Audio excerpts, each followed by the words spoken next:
pumps do make the water taste a little better, but a pump weighs like about a pound, and they take time. So for the most part, I think we had one pump. Nathan said he carried the pump the whole time. I forgot we actually took one, but we never used the pump.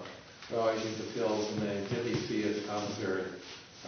They're expensive, but they're pretty convenient. Personal first aid kit, group first aid kit too. I'll show you that. One person carried that, and that was me. I was sort of the medical person. You were the medical person. I was the medical person. Hand sanitizer. Everyone should have their own. This is a very small, lightweight one that was refilled from a master one that was a part of the group gear that the cooks had access to, and then anytime you needed your personal one filled up, then you could fill that up. So hardly weighs anything. My toothpaste was actually baking soda and salt, so it's very lightweight. This actually lasts 2 weeks, the amount in there, and you just sprinkle it on your toothbrush, and you actually don't need to rinse that much because it's just baking soda and salt, so you could swallow it. And let's see, the camp suds, it's good for hand cleaning, it's good for shampooing, it's good for showering, it's good for washing dishes. It's kind of an all-purpose thing. One thing that I didn't know, they have commissaries in the backcountry. So I was busy trying to measure out exactly how much sun guard I would use over 12 days in the backcountry and how much DEET, and they actually sell. If you run out, you can buy all that stuff in the commissaries in the backcountry. You know, batteries. I think Dan was trying to figure out how many AA batteries to bring for what was it? What your GPS? GPS. So I actually brought this. But they have these commissaries and they sell all this stuff. So earplugs. Adult advisors tend to snore, and if you're close to any of them, you might want to bring earplugs. I actually used them a couple times. Blister kits. The blister kits were the most used first aid items. I don't think there was anyone that didn't have blisters at some point. I didn't get them until about the 9th day towards the end. But your feet are just wet a lot, and you're doing a lot of hiking. It's almost impossible not to get blisters at some level. So I think we had 2 or 3 kits like this for the entire crew, and it was enough. But that was important. I didn't actually take a pocket knife. I just took a little box cutter and shared a pocket knife with my son. But that might be one of the things that I changed, because in an emergency, sometimes you really want a real knife. And so this is something that I acquired after Philmont. It's about 1.5 ounces. So it's not too heavy, and it's got a really sharp, pretty good sized blade. So, Dan, so with all this not too heavy stuff, what did your pack weigh? Oh, okay, so base weight was about 22 pounds. That's no food and no water. But Philmont food is very heavy stuff.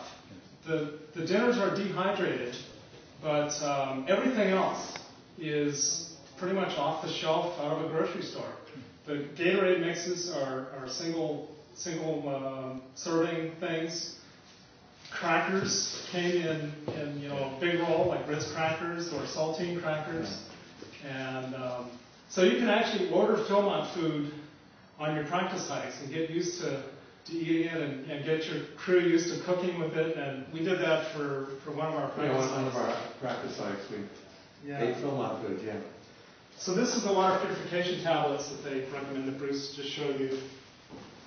And 22 pounds, Dan, before food and water, then fully loaded. That was his pack. Mine weighed the day we left. Had 2 liters of water, and we had, what 2 days of food?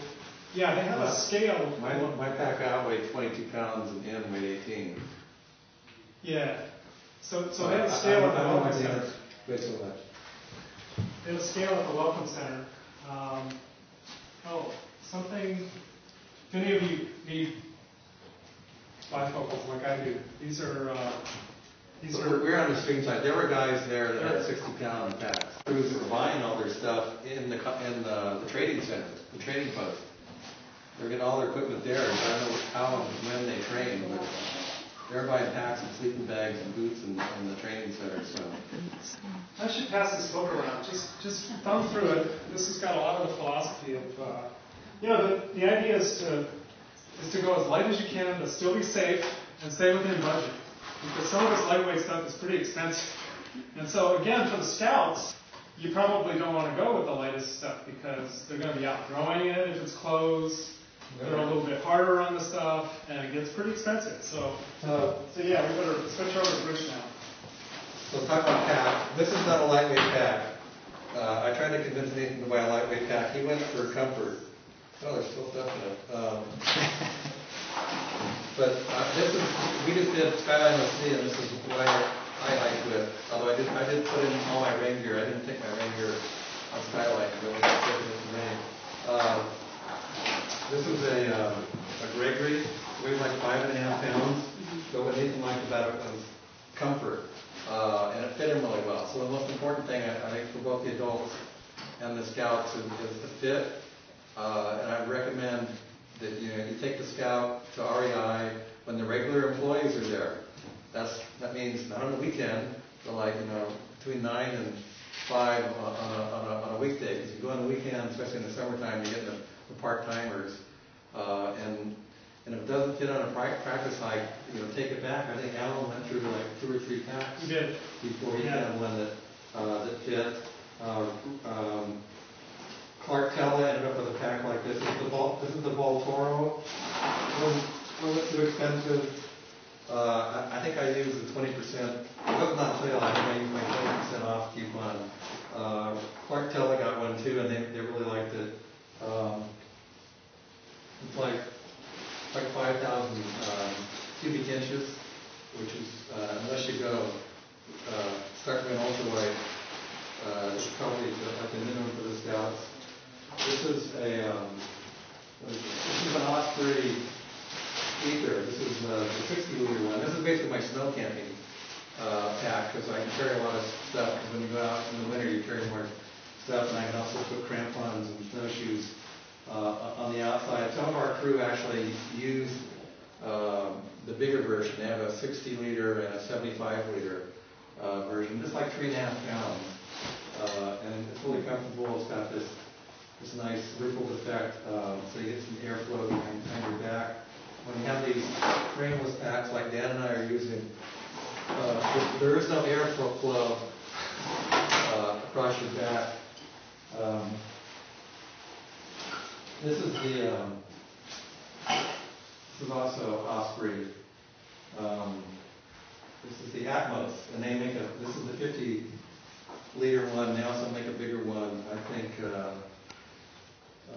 2 or 3 of the scouts use the 65-liter version of this pack. It's got 2 pockets on the back and a top pocket. You can't really carry much more than 40 pounds with this because you look at the straps here, they're kind of flimsy, although they have beefed that up a little bit, but it gets uncomfortable for me when I carry too much weight. It was designed as a fast packing or a racing pack. It's got these little neat pouches and stuff on the sides. And then this is a Go Light, and it's frameless, and it weighs like a pound. So the idea being that the lighter your pack gets, the less weight you're carrying. Stoves, there's basically just 2 kinds of stoves, but I thought I would start with a classic. So, how many of you own one of these? I used to. So this is Svea 123. A competing company called Optimus built something similar, and these stoves were actually designed for the Antarctic expeditions. Scott and Amundsen, I don't know if any of you read about those guys, but these are the kinds of stoves that made those expeditions possible, although they do put off carbon monoxide. And sometimes I wonder when you read about these guys in these stoves in their tents, how much carbon monoxide they were ingesting. So that these are liquid fuel, white gas. I use canned gas.